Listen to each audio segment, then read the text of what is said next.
Hello guys, this is DJ and you are watching Learn Hive. तो आज का topic है बेनिफिट्स एंड एप्लीकेशंस ऑफ उप्स।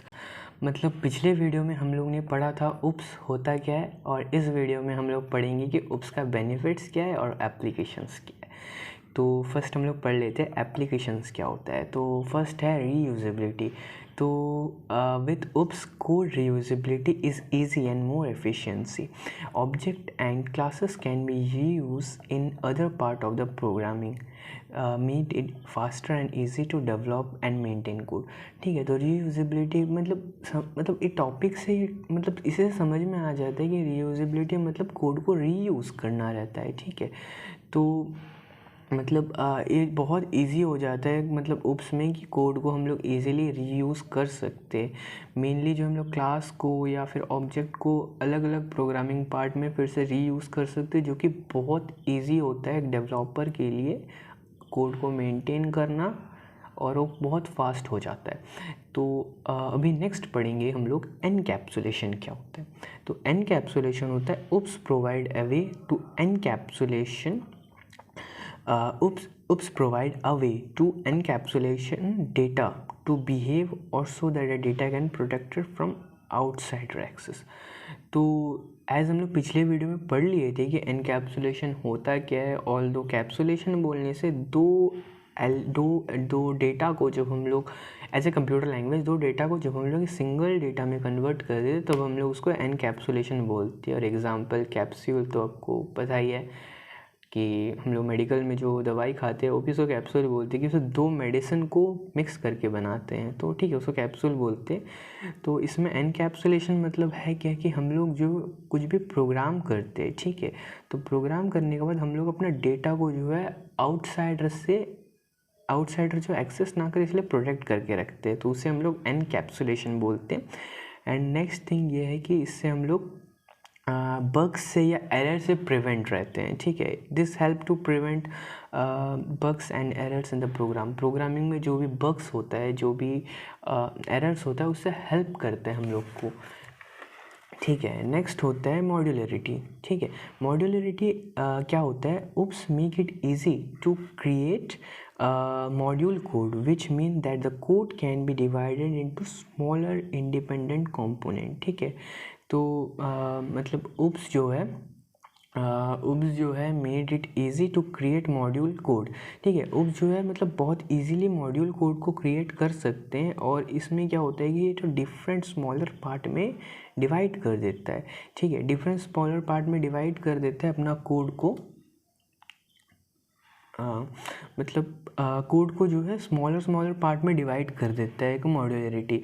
और ये जो है बहुत इजी हो जाता है एक मतलब कोड को टेस्ट करने के लिए या कोड को मेंटेन करने के लिए बहुत इजी हो जाता है अगर हम लोग मॉड्यूलरिटी यूज़ करें तो। ठीक है, और एक बार समझा देता हूँ मॉड्यूलरिटी में होता क्या है, जो कि मॉड्यूल कोड को हम लोग ईजिली क्रिएट कर सकते हैं। ठीक है, which mean the code can B divide into smaller. ठीक है, स्मॉलर और इंडिपेंडेंट कंपोनेंट। इसमें मतलब क्या होता है कि कोड को हम लोग छोटे छोटे कंपोनेंट्स या इंडिपेंडेंट कंपोनेंट्स में डिवाइड कर सकते हैं। एंड इसमें क्या होता है कि इसमें भी ना जो कोड को हम लोग टेस्ट करते हैं या मेंटेन करते हैं वो बहुत इजीली हो जाता है। ठीक है, तो अभी नेक्स्ट पढ़ेंगे व्हाट इज़ फ्लेक्सिबिलिटी। तो फ्लेक्सिबिलिटी होता क्या है, ऑल्दो फ्लेक्सिबिलिटी वर्ड सुन के हम लोग समझ जाना चाहिए कि फ्लेक्सिबल कर देता है कोड को, ताकि कोई प्रोग्रामर अगर अभी सोचिए मैं अगर कुछ प्रोग्रामिंग कर रहा हूँ और कर चुका हूँ, किसी क्लाइंट को हैंडओवर कर चुका हूँ, एंड वो क्लाइंट को उस प्रोग्राम को मेंटेन करना होगा और उसे डीबग करना होगा। ठीक है, तो मेंटेन में डीबगिंग आ जाता है ऑल्दो। तो अगर जस्ट सोचिए अगर कि मेरा कोड अगर फ्लेक्सिबल ही नहीं रहेगा तो कोई और प्रोग्रामर उसे अंडरस्टैंड ही नहीं कर पाएगा। अगर कोई प्रोग्रामर उसे अंडरस्टैंड ही नहीं कर पाया तो ऑब्वियस है कि वो शायद उसे मेंटेन ही ना कर पाए।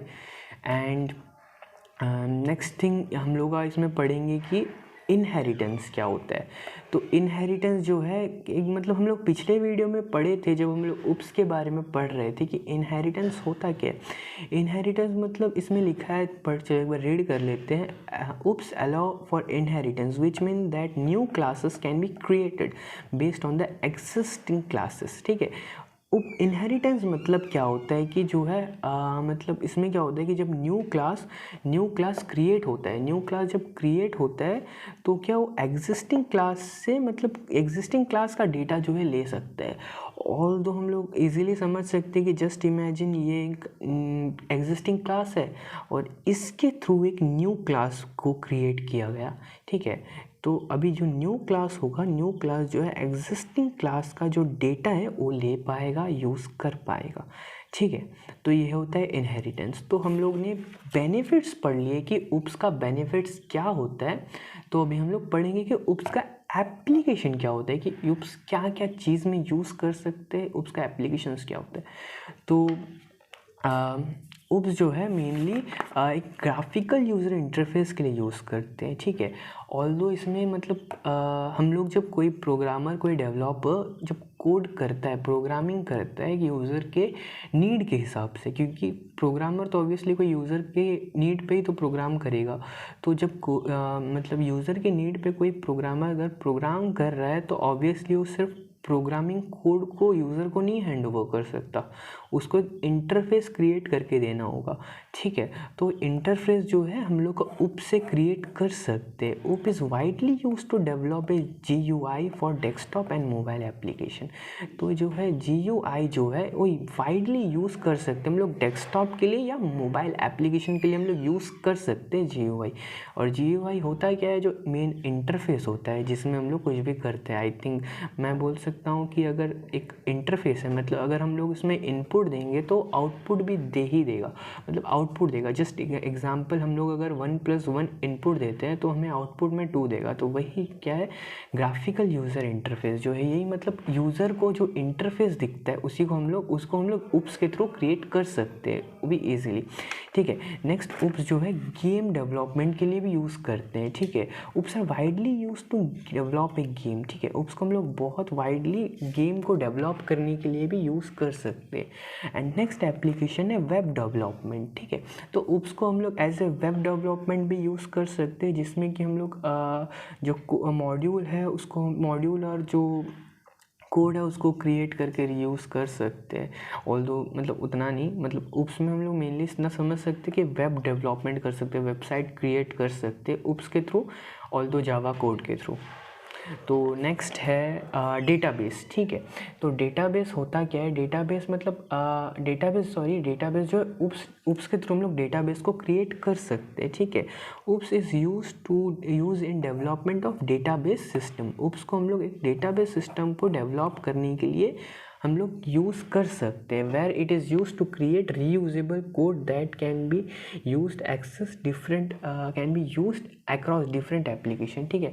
जिसमें कि हम लोग रीयूजेबल कोड यूज़ कर सकते हैं, मतलब कोड को बहुत बार रीयूज़ कर सकते हैं। और जो है ये मतलब ये डिफरेंट एप्लीकेशंस के थ्रू इसको एक्सेस भी कर सकते हैं हम लोग, ठीक है, डेटाबेस में।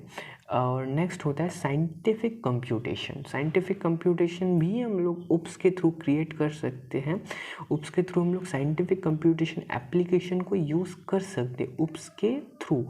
एंड उसमें सच है कि हम लोग डेटाबेस एनालाइज कर सकते, डाटा एनालाइजिंग कर सकते, या फिर सिमुलेशन कर सकते एज उप्स हम लोग साइंटिफिक कंप्यूटेशन में। तो गाइस आज के लिए बस इतना ही। तो आज हमने पढ़ा कि बेनिफिट्स क्या होता है एंड एप्लीकेशंस क्या होता है। तो आज के लिए बस इतना ही। थैंक यू, और please don't forget to like, subscribe, and ऐसे इंटरेस्टिंग वीडियो देखने के लिए प्लीज़ सब्सक्राइब कर दीजिए।